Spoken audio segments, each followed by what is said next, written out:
Ladies and gentlemen, welcome back to a whole new episode of Full Steam Ahead. I'm your host, Zoe.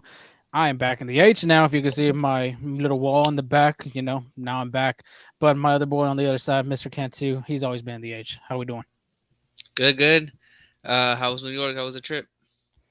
New York was good. New York, New York. What can you expect? Went to check out City Field. Went to check out Yankee Stadium. Baseball wise, out of the question. I mean, Times Square, Rockefeller Center. Uh, Pretty views out there, especially for the 4th of July. It was really nice just to get away. Different weather, I'll say that too. I mean, the humidity down here with the 90-degree heat, I'm used to it, but up there, I mean, man, it felt great and it felt good. 70s, 80s, just beautiful weather. Only had one rainy day, so great trip to New York. But hey, we're back in business. We're back in the age, and of course, we're going to be talking about Astros baseball. And the Stros had a little mini sweep of episode 108. Mini sweep, we're going to title it because it was just two games against the Colorado Rockies. Astros took care of business that they should have done, and they did. And they did that just that with the pitchers of JP France and Brandon Belak. I mean, it was a phenomenal piece of pitching performances from them, and then the offense as well. But Angel, I'm already getting ahead of myself. Give me that one word and describe the series. Oh, it was a well-needed series. The Astros climbed the Rocky Mountains, like you said.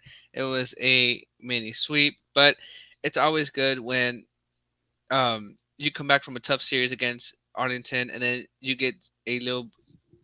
We got hit a breeze, right? Like the Rockies haven't been so good, and it's good just to get a few wins out the way. It's like beating up that little brother of yours, like beating them in a basketball, competition because you're gonna dunk over them every single time. Mhm. It's basically like that. So it was a well needed win. The um the Rangers did lose to Boston, so now the Astros are 2 games back. So that's always good. Yeah, it is. 2 games back, and then the All Star break's coming up soon. Astros have 4 more games before they head out to Seattle. And just to let you know, I'll be at Seattle for the All Star game representing FSA and the Astros, of course. Maybe I'll see some of y'all out there. Maybe I'll bring some prizes, interview some of y'all fans, get y'all perspective of who's going to win the Home Run Derby, who's going to be the All Star game MVP, and your thoughts on the second half of this Astros season coming up soon. But other than that, we won't talk about that. We'll talk about that later at the end of the show. Angel, let's do our shout outs, man. We got to do the shout outs, I of like course, it. against them Colorado Rockies. And my first shout is going to go to Brandon Belak. I mean, Well deserved. well deserved nominee. Really, just, I mean, he's on the board for us for the shout outs. The Astros bullpen has been depleted. There's no question about that. I mean, the Astros organization needed somebody to step up, and that man was Brandon, and it be like that sometimes. 7 innings pitched, 2 hits, 0 earned runs, 4 walks, 4 strikeouts. He threw 96 pitches, and 57 of them were strikes. Best start ever in his major league career. I'm going to say that with full confidence because he has had some good starts. He's had some shaky starts, but this one right here, when the Astros really need it the most, especially that bullpen who's been pitching every single day since that St. Louis series, well deserved guy right here to grab that shout out. And then the next one I got to go to was from one kind of guy being the minor leagues. This one's a rookie. This one's a Houstonian, by the way. Whose house go Cougs? Corey Jokes, 6'8" with a double, an RBI, a stolen base, and a walk. Tuesday, he had his first 4-hit career game, 14 stolen bases as well as he stole that base on Tuesday, tied with Kyle Tucker for the most stolen bases on the team right now. So, I mean, Corey Jokes is just continuing to prove the Astros organization why he should stay in Houston, why he's a good asset to this ball club, why he needs to be getting some playing time, of course, with the outfield depth that we have with him, Jake Byers, and of course, Chas McCormick as well. So shout out to them, two guys out there pitching and offensive kind of shout outs right there. Angel, I know you got two yourself. Let me know how you think about them. Yeah, before I announce or like my shout outs, but I want to go back to Brandon B. Like we mentioned in the like in our previous podcast, how this start was a chance for Brandon Belek to go off against the Yeah. Colorado Rockies, and we did. We had the over under. where we both thought he can go over 6 innings, and he did. He went Mm-hmm. 7, right? So just letting you know, we know we kind of know what we're talking about, Mm-hmm. just like I don't know, that little shrug, right?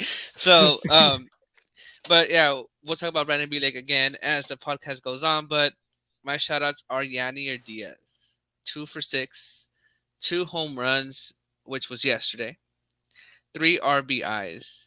And he also threw a out runner trying to steal it. Like, I think he has a great percentage of throwing out runners who are trying to steal. A lot better than Maudi. Fair to say, Yanir Diaz is holding his own on the defensive end as well. And he's only the 8th rookie in Astros history to hit 10 home runs before the All Star break. Jeremy Pena was one of them.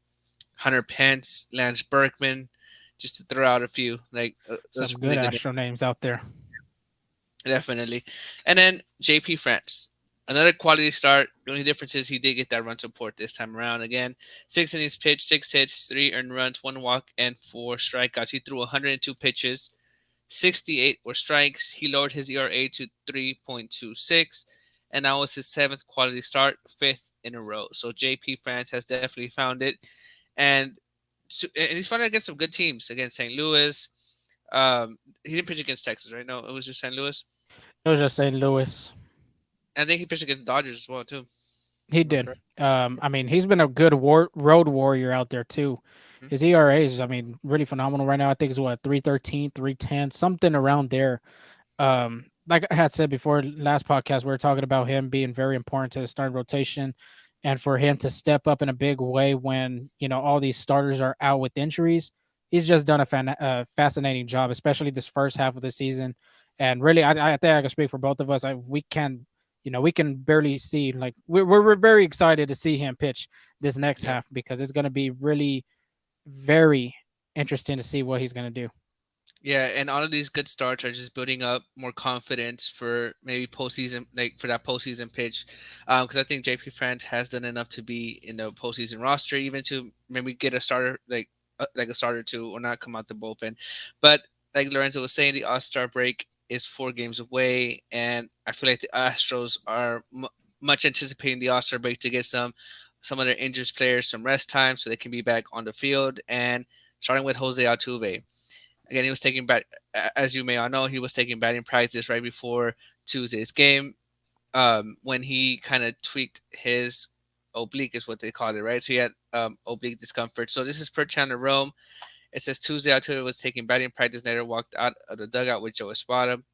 He was scratched out of the lineup with a left oblique discomfort. On There's Wednesday, that Jose word Altuve, again. yeah, discomfort. It's a Discomfort. big word.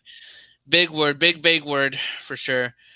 Wednesday, Jose Altuve is going for an MRI. Dusty Baker said. And then Dana Brown spoke about Altuve on Wednesday, and this is what it said. He's going to be evaluated more tomorrow. He came in today feeling a lot better. We don't feel like it's the same type of injury as the other oblique that he had, so that was good news. We're no rush.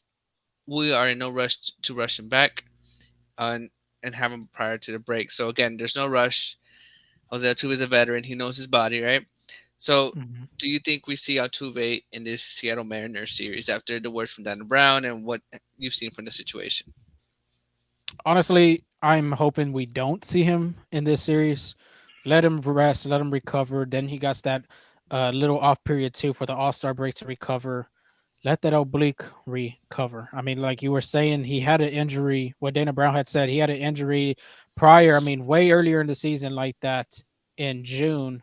I don't know if it was that same oblique being in It's the the left opposite. side. Okay, it was the opposite. Okay, well, still, I mean, them injuries, like you say, come. You don't know how to kind of monitor it or anything like that. So just let him rest, let him recover because that's at the same time too. It's going to be very important for all the Astros players to be healthy for the second half of the season if they're going to want to win that AL West division title. Yeah, I agree with you 100%. I don't think we see him um, against the Mariners. Jose Altuve needs to rest because it is a long season, and honestly, there's no rush to bring him back. When you got the Mm-mm. likes of Mauricio Dubon, who can hold Yeah. his own, who has hold his own when Altuve was on Hold. the Yeah. beginning of the season. You got Jeremy Pena back yesterday as well, so there's no need to rush him back. I think the Astros take their time with him. Again, there's no pressure for Houston to rush him back just because Dubon has been such an amazing piece to the Astros, a solid infielder. He's bringing out Marwin Gonzalez vibes. Like, you can plug him in anytime, anywhere, and you're gonna get something good out of him. And he came in clutch yesterday too, as well. He had an RBI single to extend the lead and give the Astros a little breathing room. But moving on to Jordan Alvarez, that's a big bat that's missing from the lineup. You know, Yes, and I think we're talking. I don't know if it was on air or off air, but we're talking about how Jordan Alvarez, if he doesn't get hurt, he's an MVP candidate for sure. Like he was yeah, on pace to um, battle with Shohei Ohtani for that MVP, for the AL MVP. But this is what they had to say for Alvarez. He stood in the batter's box, just tracking pitches during Jose Urquidy's live batting practice session at Minute Maid Park. There will be a discussion about a possible rehab assignment when he gets back from the All Star break in Seattle. So I think I did read he is going to Seattle, but he's not going to play. he's not gonna play. Just yeah, he's Hmm. going to be enjoying the festivities over there. But what was really interesting to me is that he's tracking pitches. So like that live VP, because if you remember during spring training, the Dodgers did that with Vargas over there, where he couldn't swing the bat, but they threw him in the batter's box either way just to track Hmm. pitches, get a feel for the opponent's fastballs, see the movement on the breaking pitches, just to get a feel for what's to come. So that's really good, and that kind of gives Alvarez a chance to not miss a beat when he comes back. As you saw during spring training, he stormed into the league even though he was out for the majority of spring training. So that's a good Hmm. thing. That's a good sign for him. And then Michael Brantley. Again, we just talked about him 2 days ago or 3 days ago. It says Brantley has been shut down from baseball activities per Dusty Baker. This is what he said. They shut him down for a while to calm that shoulder down. They're going to give him 3 or 4 days where they don't want him to do anything other than maybe run or keep his legs sharp. We had to shut him down. Now, this is Dana Brown on Sports Talk 790 on Wednesday. It's not like before with Michael Brantley and his shoulder.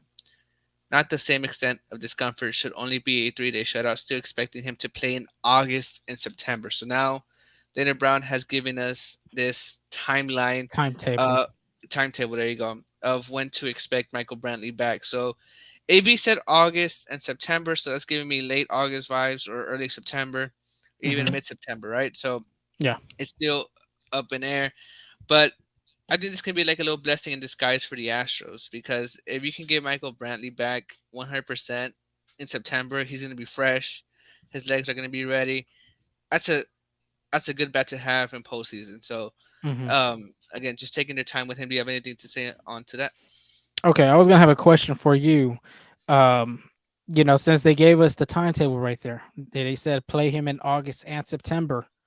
Are we seeing the Astros going full at the trade deadline, full bat? Of course, I think the Astros starting priority is going to be a starting pitcher, but after that, do you think they're going to go after a bat still, even though Dana Brown just said a timetable of August and September for the Astros to go get somebody at the deadline? Yeah, I believe so because nothing's a guarantee. Hmm. So, yeah, you can have Michael Brantley back in August and September. But what if you don't pick up somebody like you gamble, say, oh yeah, Brandon to be good and healthy, but and what if he's Yeah. not? Like what if he re-injures that shoulder? So I still Hmm. think they do get a left-handed hitter in the trade deadline because you can never have too much offense productions. You saw how Dusty Baker's been mixing in the outfield with Jake Myers, Jokes, and Chas McCormick, and shifting things around. So you can never have too many offense production. Just look at the Braves. I feel like everybody's producing over there. Even the bench Yeah. guys come up and produce like nothing. So I think they still get somebody. It's just it'll be a great addition to have. What do you think? Yeah, I think they're going to have to do that still, regardless of Michael Brantley's future. I could honestly see Michael Brantley in that Carlos Beltran role from 2017 that he didn't even play that much. There were some games he did play, but he was kind of that mentor on the bench and that vocal point at the clubhouse because everybody's going to need that. And Michael Brantley did that last year. If you remember the World Series against the Phillies when they got blown out against Bryce Harper and them, I think it was what, game 3 or game 4. It was game Game three. 3. Mhm. They had that conversation, and Brantley was one of the guys being very vocal about, if we've done this, there's no, turning back. There's no going back about 2021. Yeah, I think you need a veteran guy like that in the clubhouse, even if he's not, or if he's playing or if he's not playing. So, like Yeah, you said, it could be a blessing in disguise too that he could return to the lineup. But I really highly doubt we're going to see a lot of him play due to this injury that he's still, dealing with. yeah, because you're right. Because they might take it easy, maybe play him 2 days in a row, give him 2 days off. So again, the future's it's great that we got some clarity, but the future's still kind of uncertain for sure. Then we got Jose Urquidy. Urquidy threw live batting practice to Jeremy Pena and Jordan Alvarez on Tuesday, just how we were saying about Jordan earlier, that he was, in the box for live batting practice from Urquidy. So that's a good sign for sure. And then we Hmm. do got a roster move has not been official yet, but per Channel Rome, the expectation is that Ronel Blanco is called up to the Astros squad. Now, this is a tricky part for this one because the only way Ronel Blanco is able to come in is if a pitcher is put in the IL because Hmm. he got demoted to the minor league, so he hasn't met the 15 days where he can get recalled back again. So it's just we don't know yet, right? Again, they said it's the expectation. We don't know if it's going to happen or not.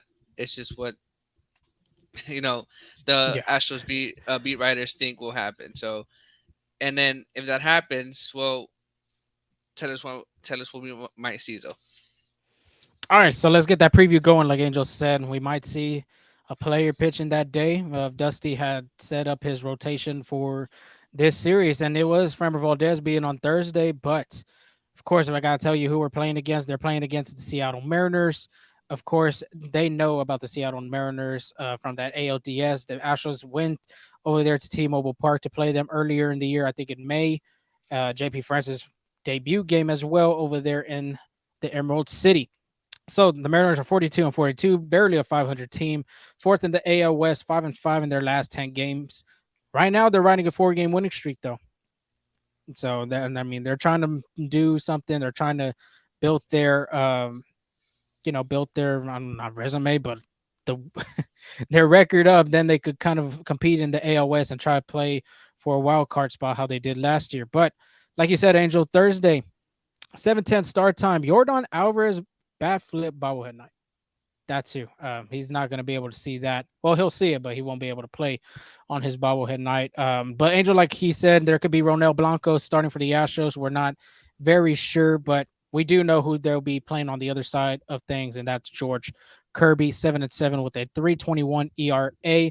And if it is Blanco, his last start against the Rangers, 5 innings, 4 hits, 3 earned runs, 4 walks, 2 strikeouts. Like Angel said, there could be a strong possibility he could do and start for Thursday's game, but at the same time, too, they would have to put a pitcher on the IL. So possible it could be a Christian Javier because Javier is shut down for the first half of the season due to those crazy starts that he's been having. Hopefully, it's nothing serious and no, really nothing wrong with his arm, like injury wise. That's the last thing the Astros need. But let's talk about George Kirby. I mean, this guy has had a good season so far. If you have not heard, he is an all star. He is replacing Shane McClanahan in that reserve spot for the starters in the American League. But last outing versus the Giants, 7 innings, 2 hits, 2 earned runs, 2 walks, 7 strikeouts. The last outing he pitched against Houston, you got to go back to ALDS game 3, and he did really good against the Yeah, Astros. There's no really, really telling good. about that. 7 innings pitched, 6 hits, 0 earned runs, 0 walks, 5 strikeouts. His start prior to that, he had only given up 2 earned runs to the Astros. So this guy, I mean, he was in the top of the prospects and the Mariners farm system for a reason, and he's just doing that for these M's. The thing with him too, dude, I mean, he's hardly gonna let anybody pass on the base. No 4 pitch walk, very, very, very low walk rate. Breaking it down through the months in March and April, he only had 2 walks total. In May, he only had 4 walks total, and in Wow, that's June, he impressive. only had 1 walk total. All Think of about that. June. I mean, and yeah, all of June, you're having Oh what? That's wow. about what 4 or 5 starts in a month. Yeah, You're only walking one guy. That's it's mind blowing. that's impressive. Anyway, very impressive. 2.2% walk rate, top 1% of the league. Like I said, he's going to hardly allow any of these base runners to get on. Great fastball velocity, great chase rate. There is a downfall on him, though. He has had a rough month of June. This is his worst month he's pitched so far this season. 391 ERA, 298 opponent batting average, and a 327 WOBA. But it's a new month. It's July. He's going to be looking to do good, like how he did against the Giants, against the Astros. He's pitched well against the Astros, so the Astros are going to have a game plan for him coming on Thursday night. And then Friday night fireworks. I think Mattress Mac bobblehead night as well. It's going to be a great one for that day. 7:10 start time. Hunter Brown 3-3 with a 3.13 ERA versus Luis Castillo 5-6 with a 3.05 ERA. The Astros have seen a lot of Castillo, but let's talk about Hunter Brown real quick. Last outing at Texas, not the best start. Not the best start from him. 4 innings and a third, 10 hits, 3 earned runs, no walks. That's the plus side of it because the command issues and things like that. 0 walks. That's a good sign. And of course, 6 strikeouts. He threw a lot of fastballs over the plate and missed above the zone. That's why there was a lot of hits hit off of him, a lot of hard contact with that Texas Ranger lineup. That, like I said, it's an offensive juggernaut right there. And the Rangers just did that. But there's an opportunity for a bounce back. This is going to be a good team. I mean, they have good players, Daniel Suarez, Teoscar Hernandez, Julio Rodriguez. I mean, they're all good players on that team. Even though they're not playing at that potential that they thought they would have, still going to be a good offensive lineup to go against. And the Astros, on the other hand, are going to have to deal with Luis Castillo. He is also an all-star. 2 all-star starting pitchers that the Astros will be seeing this 4-game series. His last outing versus the Giants was not good. 6 innings pitched, 7 hits, 6 runs, 4 of them being earned, 2 walks, and 6 strikeouts. His last outing versus Houston, he did pitch against them in May of this year. 7 innings, 5 hits, 4 earned runs, 1 walk, 5 strikeouts. One of them home runs. Can you guess who it was?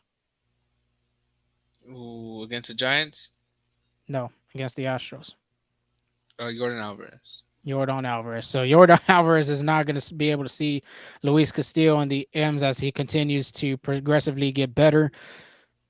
Luis Castillo, though, he's been having a little struggle on the road lately. 4.24 ERA, allowed 8 home runs, 315 on base percentage, and a 500 slugging percentage.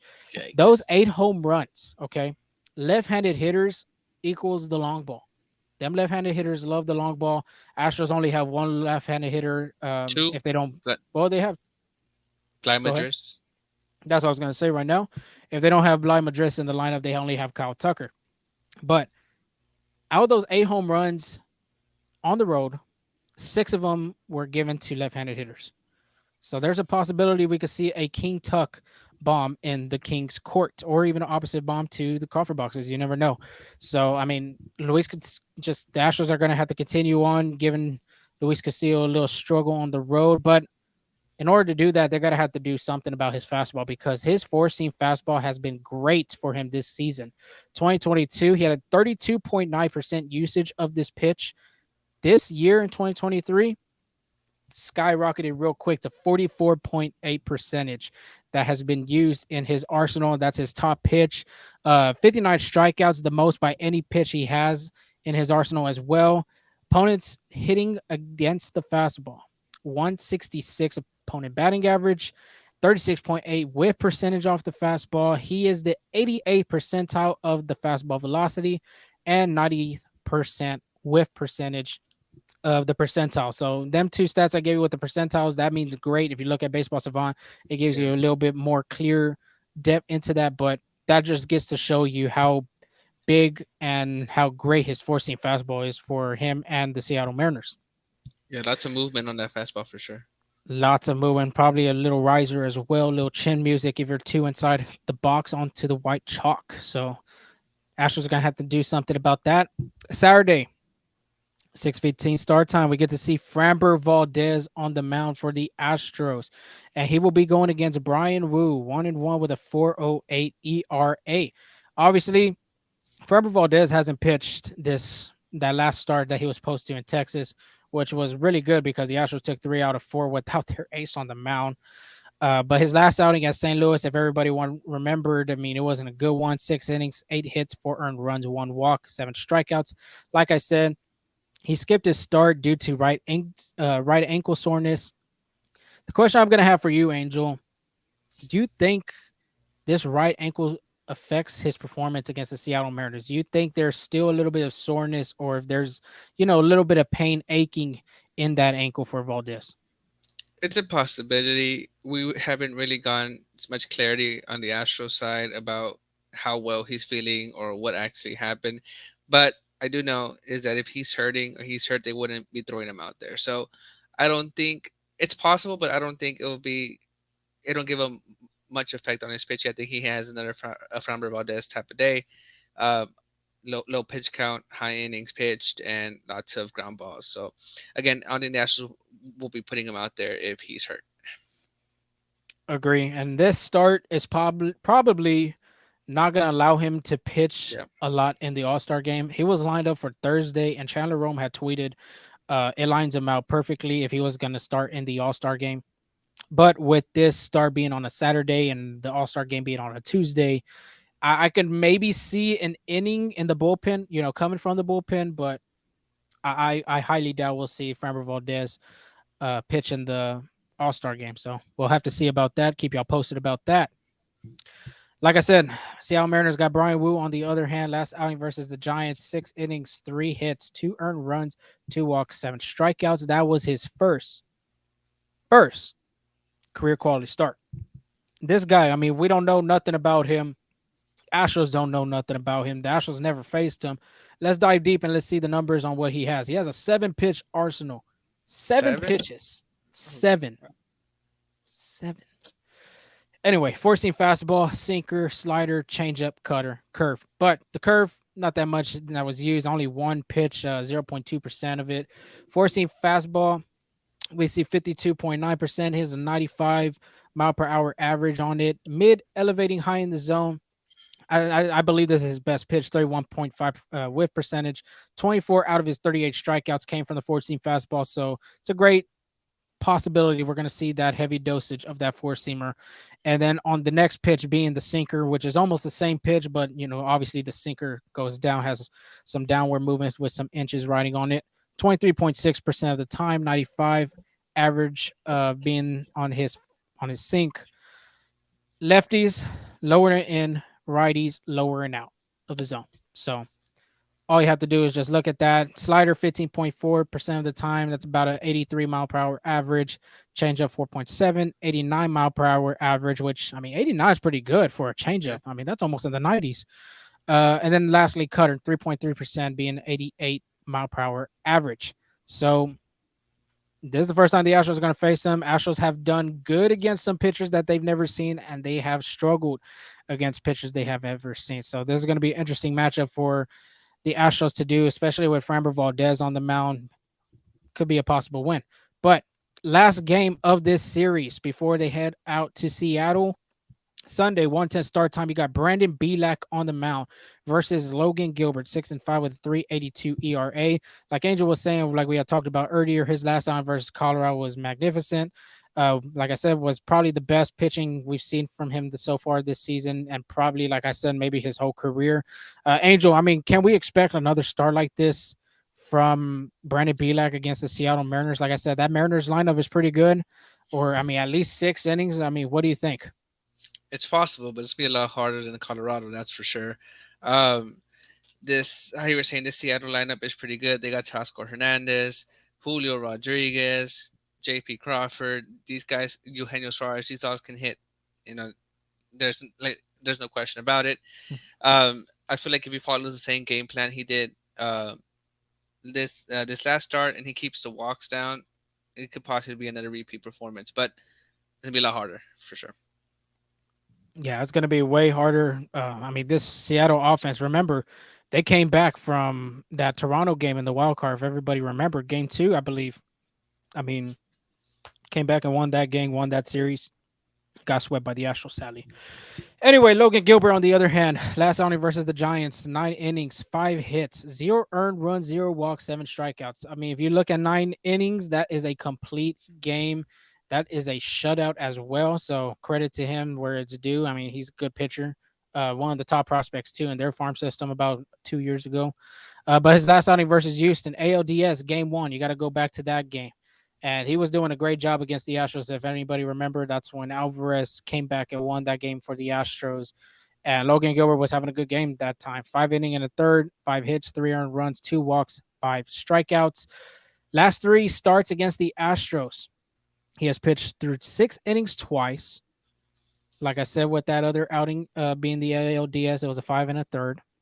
Allowed the same exact amount of hits, the same exact 5 hits being in each of them 3 starts. So that's pretty crazy. And then the last one being 2 to 3 earned runs as well. So he's going to be trying to stay in that gap of the 2 and 3 zone, but possible the Astros could do something different. 5 pitch arsenal as well. Fastball, 41.9% of the time, 95 miles per hour. Slider, 27.2, 88.7 miles per hour. Curveball, 16.2% of the time, 81. Split finger, 14.5%, 85 miles per hour. And sinker, 0.3, 91 miles per hour. Angel, what's going to be the game plan going against Logan Gilbert? He just came off of a complete game, a shutout, one of the best games I'm pretty sure he's pitched in his career. What are the Astros going to have to do to have a good game plan and attack this guy? Yeah, I feel the game time for the Astros is to jump on that fastball. He throws it the majority of the time. How you said 41%. It's about mid 90s. That opponent batting average on the fastball is 302, so above 300.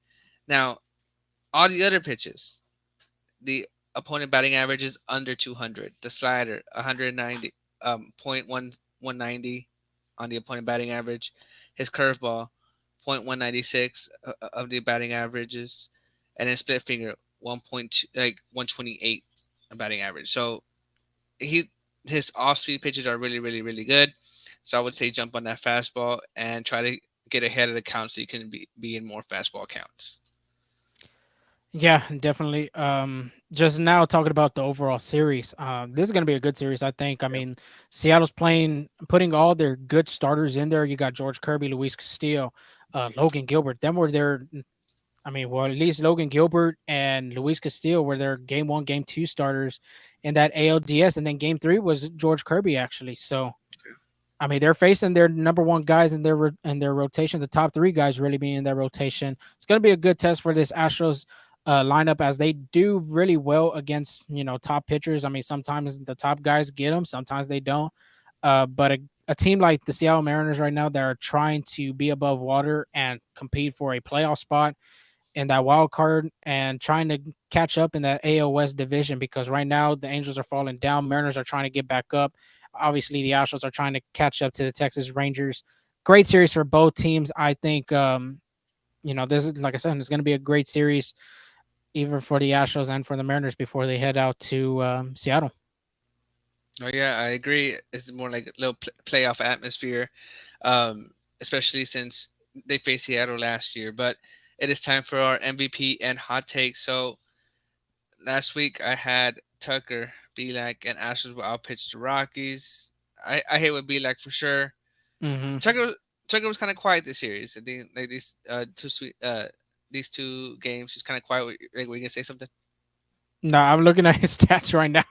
Yeah, 1 for 5 on Tuesday, 1 for 4 on Wednesday. So a little quiet. You know, 2 for 8. yeah, didn't hit. And then the Astros will outpitch the Rockies, which JP France did an excellent job, and so did BLAC. So 2 out of 3 on that one. But by You're back on the board. Back on the back on board, the baby. board for sure, for sure. Um, for my new MVP offensive MVP is gonna be Yanier Diaz. You just saw he had 2 home runs yesterday. He's been and Yeah. at home he's been pretty good at home. Like he loves those Crawford boxes, making them his home for sure. So I expect another great series for him. He's getting a lot more playing time in the DH, but I think he's proved himself worthy of catching as well. Um, he's good. Not allowing runners to steal second base on him. My pitching MVP is Framber Valdez. I think he has a bounce back game. He's a little bit more fresh too because he got that because he skipped the start, so he has more days rest in between. So hopefully that's good for him as well. And then my um, hot take is Astros take 3 out of 4 of the storming red hot Mariners. It's a good hot take because they're on a 4K winning streak right now. The Yeah. Astros could cool them down and catch up in that division again. Number one, by all means. I'm up for it. But you already named yours. My offensive MVPs from last episode we had, I had Jose Abreu. He did not hit. He did not hit. I'm not gonna lie about that. JP France still the stash. Like I said, I can't bet against him. He did good. A fifth quality start in a row for him. So hit on that one. And then Astros sweep the Rocks. I said that in a mini sweep, as in this episode is called. 2 out of 3. I will take it any day of the week. New offensive and pitching MVPs. Here I go. I got Jerry Pena. I haven't said Jerry Pena in a Yeah, good while, my man. We haven't talked about him in a good I while, know. but I think that game that he came back, he had a home run. I think he was 2 for 3 I or think two for his neck's four. One fine. of Yeah. had two. Hey, I think he upgraded on his pillow. I want to say. I don't know what kind of pillow. I don't know if it's a Tempur-Pedic or one of them My Pillows from them commercials. I'm But sure Mattress Mac hooked them up with a Tempur-Pedic. So I'm pretty sure. But yeah, we will have to see about that. That'll be a good question to ask. What kind of pillows do you like to have? The Tempur-Pedic and the ones that are cold. I think those are the ones that are pretty nice because, of course. Anyway, we're talking about pillows and everything like that. Jerry Pena, MVP for the offensive side of things. I think he's going to have a great series. Of course, if you think back, that ALDS game 3 being that 18 inning game, he had that home run to help the Astros advance to the ALCS. So Pena being my MVP. I got Hunter Brown this one for my pitching. I think he's going to need a better outing from that last outing he had against the Rangers. He did get hit quite a bit against a good lineup like the Rangers, but this lineup against the Seattle Mariners, no telling with them. They are good. If you look on paper, they have great names on there. At the same time, too, they have a lot of players that strike out. Julio Rodriguez being one, Jairo Kelnick, Teoscar Hernandez, and Eugenio Suarez lead them strikeout boards. I want to say in the American League for sure. So Hunter Brown, this is a good opportunity. 12-6 curveball. That little Uncle Charlie going down, getting some dip action. Of course, that 91 slider and that four seam fastball blowing it right by him. Hot take time. The Astros bullpen will be a key factor to winning at least one game. At least one game. I think that bullpen's going to show out for one game. Of course, they've been taxed, but hey, this is right here. You're crawling to that finish line. Basically, that finish line being the first half of the season for that All-Star break. Give it everything you got. Don't blow out your arm, of course, but give everything you got uh, to help this team win a game and be able to catch up to the Texas Rangers in the AOS division. So that are my hot takes and my MVPs. I like it. Hopefully, I like it. hopefully we go 3 for 3. Oh yeah, definitely. That's always a goal. Now it's time for our overs and unders. We're keeping score actually, and it's 9-10. Lorenzo's up, but I did call it yesterday. I was like, Yeah. I'll be one behind because that last one didn't hit for you. Where starting Yep. pitchers have more than 10 strikeouts this series, they had nine. That So was close, dude. close, yeah, Close. close. And then Oh Jose man. Abreu, we hit on that one. He had 2 hits, not three. Be like put a great pitching performance, and Astros scored more than 9 runs. I think they scored what 10. 10. 10. There you go. So We're good. barely.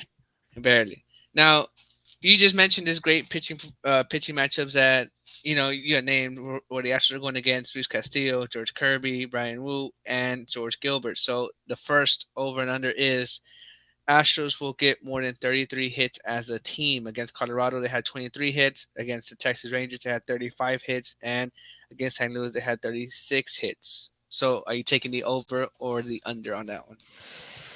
Oh man, that's a difficult one, honestly, dude. Because like you were saying, they're playing some good pitchers.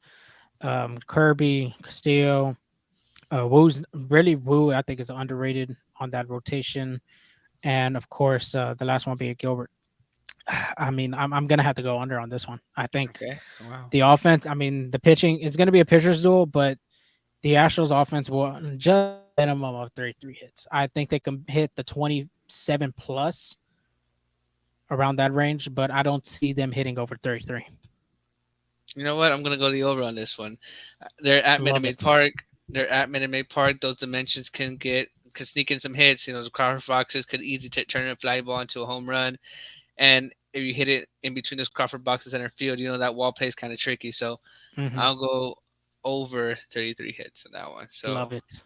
yeah, the next one, Astros will hit 6 home run as a team again. Going back to that great pitching matchups in Colorado, they only hit 2 home runs. In Texas, they hit 7. In St. Louis, they hit 5. What do you think? Oh man, 6 home runs as a team. I'll go over actually with this one. I think the long ball, like I was saying, with the left-handed hitters going against, I think it was Castillo I was talking about actually. I think that could be a factor for Kyle Tucker. I mean, Yainer Diaz was hitting the ball all over the Crawford boxes this series against the Colorado Rockies. There's a possibility we could see Pena Abreu possibly could get into them Crawford boxes as well. So I'll actually take the over with the Astros hitting six. Okay, yeah, this is a tough one for me. I want to say under. I really do, but I'm gonna go over as well. I feel like over is just like I feel like it's gonna be five, but I'm gonna risk it, and so over as well. Again, Gotcha. yeah, those Crawford boxes can make a fly ball turn into a home run, like I just said earlier. Um, this next one, do you think Framber Valdez pitches over 6 innings? He's coming back from an injury. He missed a start. He has been the most reliable pitcher for the Astros so far. What do you think? Framber Valdez pitches over 6 innings. I'll go over on this one. I think he does. I think Framber wants to get back on that mound too, ASAP, especially before they go to the All Star break. Before La Grasa gets all his little suit going with the chain and the glasses. I mean, I already know he has an outfit ready for this All Star game. It's like a red carpet show for them to go out and be, looking fly and everything like that. But yeah, over 6 innings, I feel confident. This is the guy you want on the mound, especially if it's a series like this against the Seattle Mariners. Yeah, that was an easy one for me too. Over. Like Got it.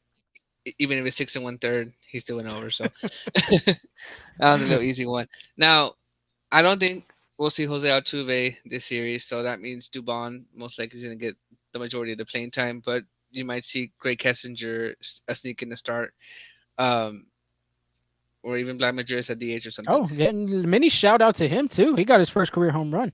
Oh Little yeah, mini Greg shout out. Kessinger. Yeah. Yeah, yeah, I Yeah. forgot about Great that set and multi hit game too. So little mini shout out right here during our over under segment. for sure. So knowing that information, do you think Dubon records 5 hits this series? So if it's five, you hit. Over, obviously, you hit. So 5 hits or more. I'll go over on this one. Doobie has been hitting the ball really good since that St. Louis and even the Rangers series. I think he was a little quiet against the Colorado Rockies. And like I said, I was not in Houston to see these games. But I mean, Doobie is going to be that guy to rely on, especially with Altuve out.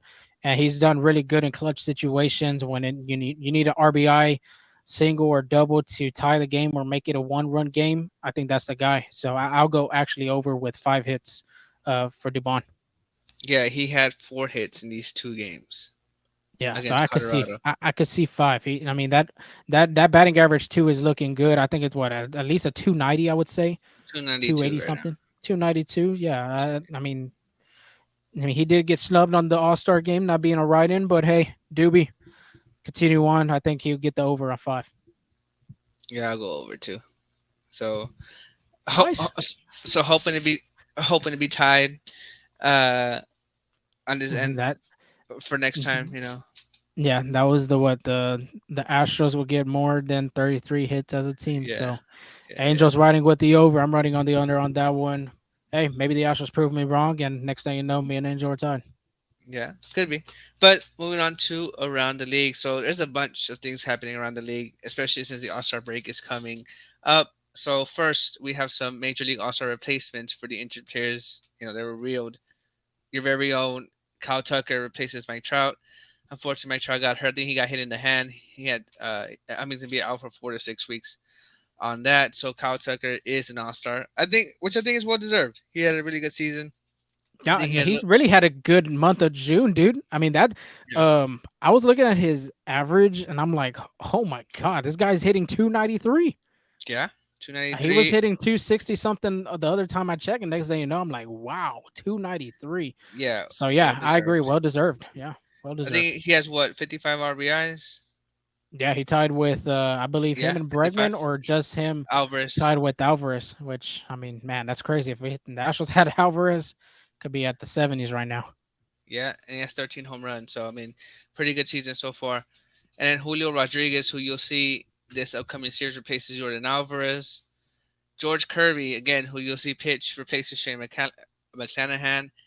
David Bettner replaces Clayton Kershaw, and Wander Franco replaces Aaron Judge. That was your, uh, you were My saying that he snub. got snubbed. Yeah, yeah. So he found his way to the All Star break, replacing Aaron Judge. So those are your few other All Stars that will be named. Two more things Okay, I want to add on real go ahead. quick. And since we're on the All Star game topic, one, did you see David Bender sent a thing of Pittsburgh local brewery beer to the Dodger dugout? The Dodgers and the Pirates were playing this past series, and David Bender sent a cooler of beer to Pittsburgh. I don't know their brewery out there, but he took some beer to the Dodger dugout and left a note for Clayton Kershaw for letting him be in the All Star game. I thought that was pretty funny. Yeah, And then my last one, real quick. I did say Wander Franco was snubbed. Now he's on the All Star roster. How about Fernando Tatis Jr.? I mean, he's on the top list right now for DRS, which means defensive runs saved. And he's played a good right field so far this season for the Padres. I mean, plus, I mean, the power numbers look good too. The RBIs look good. But yeah, I think he could have been a guy to be in that spot. yeah. I mean, he leads the Padres in batting average of 287. He has 16 home runs, and that's leading the Padres as well. And that's with him missing a little bit part of the season, like early on too. So, I mean, there's a possibility. I think he leads the Padres in slugging as well at 532. So, I mean, he's come back strong. I think that suspension kind of ruined that for him a little bit. Where maybe like whoever picks the All Star, uh, we're just looking elsewhere. That could have been a big factor as well.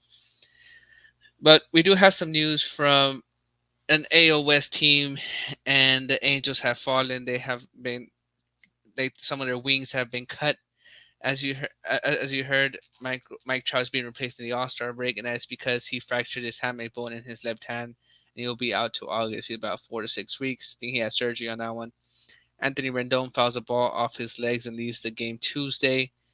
Left the clubhouse on crutches with a bruised shin. So whenever you're leaving on crutches, that's never a good sign. And then Shohei Ohtani exits the mound with a trainer on Tuesday with a right middle finger blister, and he won't pitch in the All Star game. Now, these are basically the Angels' best players, and they're injured. Like, that's not that good. But speaking Mhm. of that, did you see what Juan Soto said about Shohei Ohtani when he was being interviewed about that upcoming series?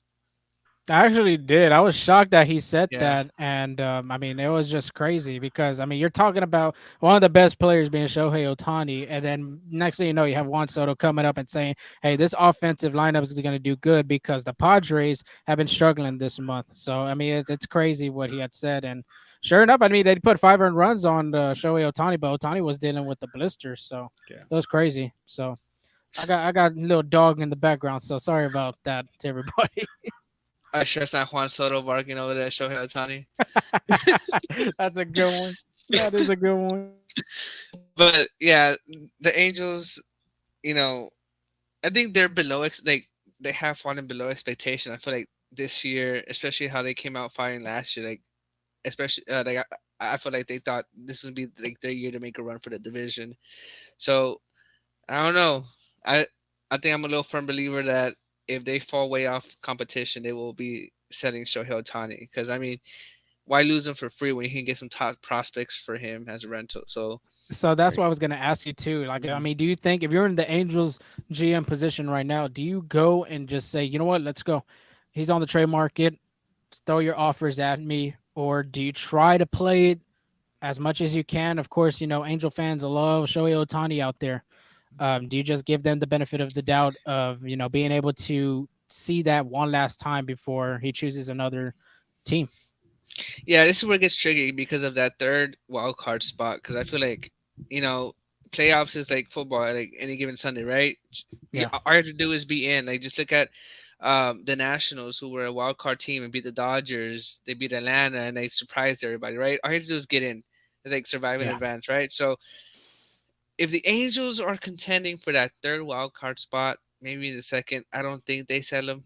But if they're falling off where they're not catching up to the division or that wild card spot, they trade. they trade, because I mean that just You makes got sense to to. me. Yeah, that Hmm.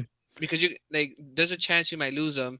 Like again, we're talking about early on, like before the season started, that the Dodgers didn't spend any money this past off season. You know, the Yeah. Yankees always be getting money out of nowhere, so there's gonna be some big clubs that are gonna be, you know, spending a lot on Shohei Ohtani. So and then there's always a Yeah. possibility you pull Yankees with Aroldis Chapman. He got traded to the Chicago Cubs as a rental, and then the Yankees came back and signed him again. So they got Gleyber Yeah. Torres and they got Aroldis Chapman back. So Yeah. again, if you can get a whole lot of prospects and still be, competitive for him, I say do it. Yeah, if I'm the GM, I'm doing that. I'm sorry to all the fans that want him to stay in Anaheim, but you got to try and get something for him. You got to get something in return because if you think about it, if you let this play out and the Angels, next thing you know, Shohei Ohtani hits free agency and he doesn't come to Anaheim, that is not one destination. And the destination is going to be a contender team. So, like Yeah. the Dodgers, the Mets, Astros. which shocking right now, the Mets, how they're playing.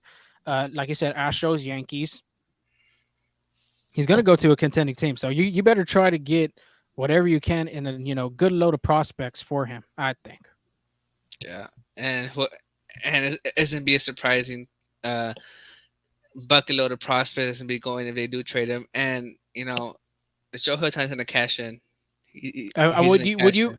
Okay, would you do it for a rental, just for that one time? Like, let's just say I'm just saying the Astros because of course they need a DH hitter right now, and Otani could be that pitcher too.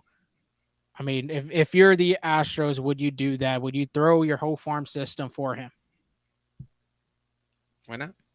I think I I think mean, yeah, I agree too. I mean, it would be good, but at the same time too, you're like, damn, we let all our prospects go. Now we got to start from scratch, and we're like we're going to be yeah. ranked 30th in the MLB pipeline. So I mean, if you're gonna do it, I think like if a team's gonna be committed like that to a Tony where they give up a ton of prospects, you have to be committed to resigning him because again, like you said, you're giving up a whole bunch, like your whole basically future. So you also don't want to be a team like the Nationals where they win a World Series and fall off the Red Sox, right? Like you don't want to do that. So if you're gonna do it, you gotta be ready to start saving your pennies and you Yeah, know getting ready to sign Shohei Ohtani. But the Yankees, again, yet another suspension. I feel like they have been the most suspended team so far this season. Um, I guess them both and New the, York them and the teams. Mets. Yeah, Yeah. both New York teams. Yankees pitcher Jimmy Cordero has been suspended for violating MLB's domestic violence, sexual assault, and child abuse policy. I didn't really go into detail of which one it was, but I believe it's domestic violence. Hmm. He is suspended for the remainder of the year, including the postseason. So again, I feel like there's no room for this anywhere. Not just in baseball, just anywhere. Like this shouldn't happen. So I mean, I'm glad MLB is taking like d- making this suspension happen because Yeah, initiative that's not about this situation. yeah like we shouldn't be having this conversation about someone getting No, suspended for this. So, definitely not. but ending on a high note, the home run derby. I feel like this is one of It's here. the like the football has their Pro Bowl, basketball has their slam dunk 3 point competition, shootout. but Yeah, yeah, but I think nothing beats the home run derby. It's just guys guys, dudes being dudes. hitting baseballs over the fence is really I don't know, it's fun to look at. But here are your competitors. So the number one seed, and I think I forgot. Remind me. Like, did I say that I want to see Luis Robert Jr. in the home run derby last or the I Home of the believe Game last year? so. I believe so. You did say because of him hitting a lot of home runs, and I think he's like second in MLB. And shockingly, I mean, he's done really good. Hmm. Simple as Yeah. that. Okay. I think I did. I don't know why it just rung a bell. So he's actually the number one seed. Luis Robert Jr. is the Wow, number one number seed. one seed. He'll be going against the number eight seed Adley Rushman. Number two seed, the polar bear Peter Alonso, going against the seventh seed Julio Rodriguez. The third seed Mookie Betts going against the sixth seed Vladimir Guerrero, and Wow. then the fourth seed Adolis Garcia going against the five seed Randy Arozarena, a pair of Cuban native. Cubanos. Well, Barry Cubanos. Yep. So I put the bracket for us on our outline. So who do you think goes to the final round, and who do you think takes it? Man, dude, I mean, this is a good one. I'm not gonna lie. Let's. I want to break down like one. Okay, okay, real quick. I'll do my final round. Then I want to ask you something. I got. Oh man, I got El Bombi. I got Dolis Okay. Garcia going to the final round. And man, that other side, dude, whoo, it Stacks. looks stacked and it looks good. But oh man, you know what? Give me Vladdy Jr. I think it's gonna Upsetting be Pete him Alonso. upsetting Pete Alonso. If you remember 2019, they were slugfest over there at Cleveland. Him and Alonso for that final round. I mean, that was a good one. But give me your final round predictions, dude. I would say, you know what? I was kind of leaning toward Vladimir Guerrero too, in that on the other side of the bracket, and on the other side, Luis Robert. I think he has like again a natural home run swing, Hmm. but I don't know that Randy Rosarena and those Garcia matches gonna be good. That was gonna be That a was gonna good be fun one, to dude. watch. Yeah, that's gonna be fun to watch. I'd say Luis Robert against Vladimir Guerrero, and then Vladimir Guerrero Jr. takes it. Oh, I didn't even put mine. Mm, Yeah, I think Guerrero takes it. Nah, let me go on the other side. Let me go with Dolis. I know I don't want us to pick the same person. I'll go with Dolis on this one. I think I mean, I think he has a good swing, dude. He's so strong too. But the matchup I want to talk about is Alonso and Rodriguez. I feel like that one's gonna be a slugfest. Like, Okay. because Julio Rodriguez, you remember he was in the finals last year with Juan Soto. And of course you can't go wrong with Big Me Pete. I mean, Pete Alonso's a freaking he's a two-time home run derby champion. Yeah. Yeah. Yeah. But I I mean, mean, and then go ahead, I go ahead. think I think him and Vladdy have that natural home run swing where they just like it's like a flick of the wrist and it's already going down the center field wall. Like it's just Yeah, it'd be crazy. No, but but oh, go ahead. I was about how I was gonna say real quick. How about that though? I mean, Robert Jr. being the number one seed, Alonso being the number two seed, and not just that, Vladimir Guerrero Jr. being the sixth seed. I thought that was crazy. Well, let me see. I want to see how many home D- runs they got. Hold up, I'm gonna look that up right now. I mean, but the matchups, I mean, they're really good. I like the Robert Jr. Rutschman one because Rutschman is a sophomore this year playing his second year in the big leagues, and then Robert Jr. You wouldn't have to expect him being in the home run derby. And then I like you were saying with the Rosarena and Adolis Garcia, I think that one's going to be an underrated one to watch. Honestly, Yeah, yeah. So Alonso and Robert are actually tied with 25 home runs. Hmm. So I would have my gave it to Alonso though. I would have gave my it to him. well, my guess is that Luis Robert got to 25 home runs first, and that is why he is the number one seed. And I was going to say, or is it because of the record? Which record sucks? Is it the Mets or the White Sox? How many home runs does Vladimir Guerrero have? Because I see that Randy Rosarena has 16 home runs, and he's the number five seed. Man, I'm not sure. I'm trying to find it right now. I remember they said he hit his Oh, first home run on Rogers Center like just a couple of weeks ago. Guerrero has 13 home runs, which is Wow. surprising. Yeah. Yeah, very surprising. And then Julio Rodriguez, I didn't see him come up. I think he has I don't know. 13 too. He has 13. Did I pass him up? I think so. I could be wrong. I'm not looking at the stats right now, Oh, but I yeah, think he 13. has 13, right? 13. Yeah, 13. Man, it should be a fun one, dude. I'm very excited to see how that matches up and see who takes it. I'm shocked Juan Soto's not going to be in it this year. You would think they would have the guy that is going to be putting his title on the line to, participate in it. But Do you think if Otani doesn't get a blister, he participates in the home run derby? I mean, he leads the league in home runs with 31. did he do? Oh, he did it in 2021. I remember that. I was there for that one, and that one was very disappointing. He was out in the first round. But yeah, I think he could have done it actually because these two guys being Robert Jr. and who was the last one? Adolis Garcia. That was last minute. I want to say that was just yesterday they announced them. Yeah. So Oh, I think I and thought this. Yeah, yesterday. Yeah, you're right. You're right. yeah, so I think Shohei, like you were saying, with that blister injury on either Tuesday or Wednesday, whatever day he had it. Yeah, it could have. I I mean, I'm mean, not 100% sure though. and then Matt Olson would have been fun to see He has 29 home runs so far. Yeah. Well, anyway, the All Stars are going to be out there. Them stars you're saying, Matt Olson's going to be out there. Acuna's going to be out there. I mean, all of them guys are going to be out there. And like I said, I'll be out there. Just I don't know what game I'm gonna. I don't know if I'm gonna catch the home run derby or the All Star game. It's just kind of a toss up in the air. So I will be on the lookout to see how that goes. But like I said, I'll be out there. I might have some giveaways. If I approach you, you're a Nationals fan. Of course, I'm gonna have to give you a Nationals question. Like I said, I'll give you out some questions and things like that. But I think that's all for our show, Angel. I mean, this was a long one. We're talking about the preview, of course, and then we got a little ahead of ourselves being on the home run derby matchup. I think we both enjoyed that. But continue to follow us at our podcast platform, Spotify, Google, Apple, all those podcasts, wherever you get them. Continue to follow us at Full Steam Ahead on Twitter and on TikTok.